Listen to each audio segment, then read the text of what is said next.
In today's video, I'm going to teach you how to draw a line in Canva. Whether you're designing a simple social media post, creating a flyer, or putting together a presentation, knowing how to effectively use lines in your design can add that extra touch of professionalism and clarity.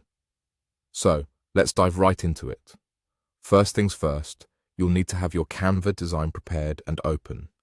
This means you've selected your template or created a new project and you're ready to enhance it with the creative use of lines.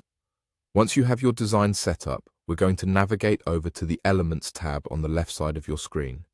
This is your toolbox of design resources, filled with shapes, graphics, and more that you can incorporate into your project.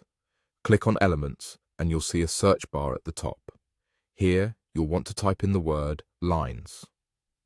When you do this, Canva will present you with a wide array of lines to choose from. You'll see everything from straight lines to squiggles, dashed lines, and even decorative elements. This variety allows you to pick a line that matches the aesthetic and tone of your design perfectly. Once you've browsed and found a line that you like, go ahead and click on it.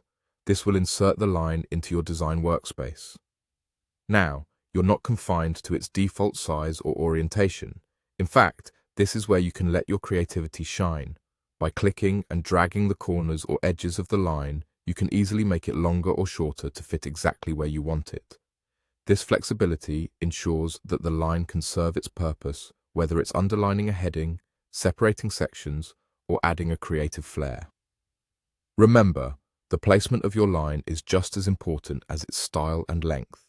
You can drag it to your desired position on the canvas, aligning it with other elements or adjusting its angle for greater impact. Feel free to experiment until the line complements your design perfectly, adding balance and definition to your space. And just like that, you've successfully drawn a line in Canva and customized it to fit your needs.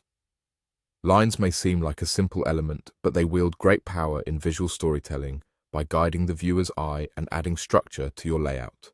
So go ahead, play around with the possibilities, and see how this fundamental skill can elevate your designs. Thanks for watching, and I hope this walkthrough has made you feel more confident in utilizing lines in Canva. Don't hesitate to explore other elements and tools that Canva offers to continue enhancing your design projects. Happy designing!